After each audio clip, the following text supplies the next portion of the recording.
Well, you've got raw food and then the raw food diet, so it probably serves to talk about both. But essentially, raw food is natural food, fruits, vegetables, nuts, seeds, grains, etc., that haven't been heated above 117 degrees Fahrenheit, which is about 48 degrees C. But really, it's about taking food in its natural, untreated form and enjoying it for the natural beauty that it has. In terms of the raw food diet, diet is a word I don't like using very often, but people obviously use it as a frame of reference. But essentially, someone that's eating a raw food diet is someone that's eating a large amount of raw food, oftentimes all raw food, although it's rarer for someone to eat all raw food in modern times as it currently stands. But eating a whole array of raw foods, and that's a very important point, that it's not just sticking with fruits and vegetables or certain foods, that there's a whole plethora of foods that they choose from.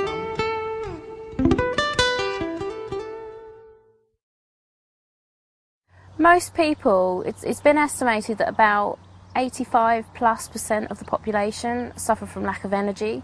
And one of the main reasons for that is quite simply because we're leading super busy lifestyles, but also the quality of the food going into our body is just not good enough.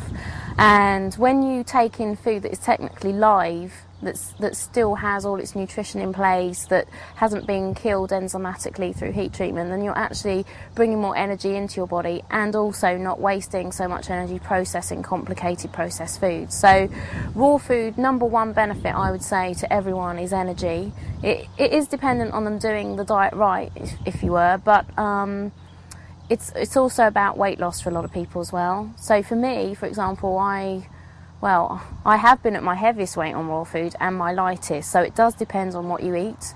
But providing that people make the bulk of their diet fresh fruit and veg, then there's no reason why people wouldn't lose the weight they need to lose and basically discover what their natural body shape is. But saying that, you know, obviously when people first come to raw food, they're focusing on the physical changes, but there are also a lot of other changes on other levels. So mentally, a lot clearer, a lot sharper, concentration is better. Just a lot more quick thinking, quick acting, that kind of thing, because everything is kind of functioning properly. On an emotional level, people can become a lot more calm. They'll find that things that used to wind them up easily, now they can just kind of breeze over them. Life seems somehow gentler and there's not so much franticness involved. And then for some people, spiritually, they can just feel a lot more connected, both to themselves and their physical body, but also to other people. There is really just an all-pervasive sense of wellness, really, that permeates through the whole person. And that really is the part about raw food that most people don't know until they try it. And that's the part that, for me and for most people who eat raw food, is really the attractive thing, that it's not just a physical set of benefits. There's so much more to it, and that's why it becomes a lifestyle.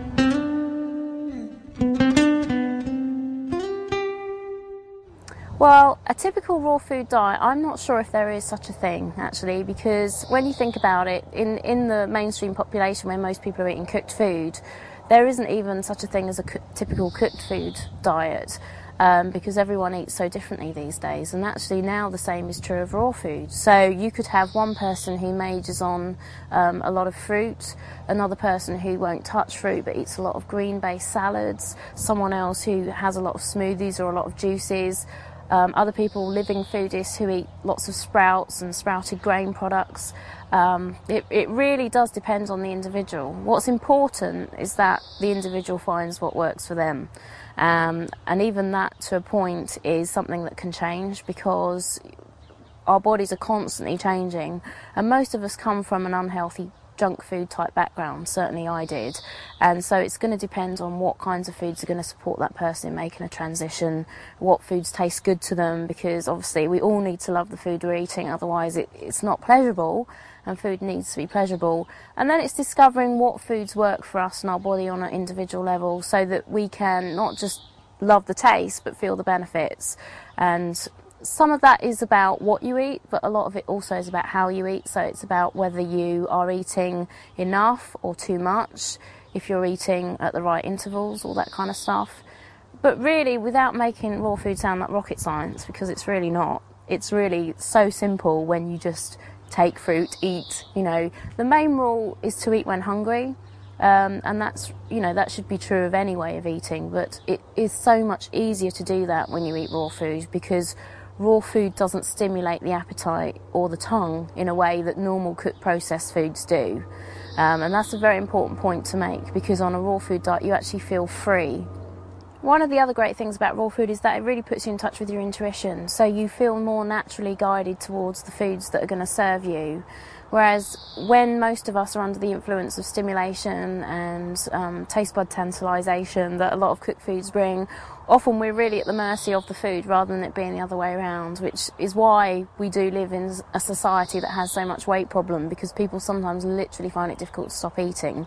With raw food, it's not that you don't want to eat it, it's just that you know when you're full and you feel satiated and you feel complete, and there's no kind of lusting after yet another course, another dessert, etc., etc. So you just feel really good. So as far as menu planning goes, often it is intuition led. So for example, I don't know what I'm going to be eating tonight, not because I haven't planned ahead, but because I will literally say, well, what do I feel like I want?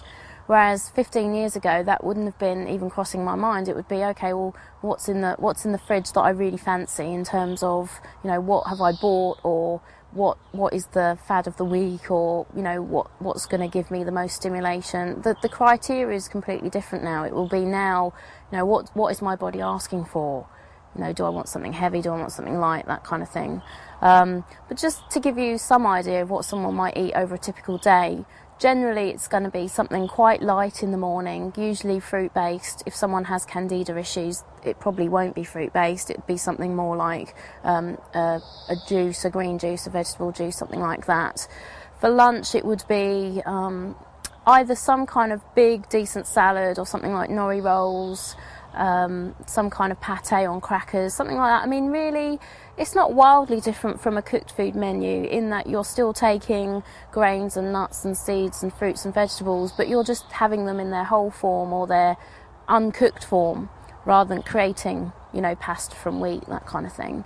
And then evening meal, again, it's going to depend on the individual. Some people just don't want a big evening meal. They might just have a smoothie, or they might even make a bowl of raw ice cream, which, you know, you can do. You can make cakes and desserts of all kinds. Raw pizza might feature on the menu, or burgers, that kind of thing. For me, it really changes, not just from one week to the next, but from one day to the next. And I'm purely intuition driven, which is a very nice place to be. Not so long ago, well, in my dietary history, there was a time where literally I'd put my hand in a bag of cookies and I wouldn't be able to stop. And that was not a good place to be, because I literally thought, my God, the food is ruling me. And I couldn't believe that something that wasn't moving and wasn't breathing was having control over me. But it is a reality for many people. And so the good news is that can and will change.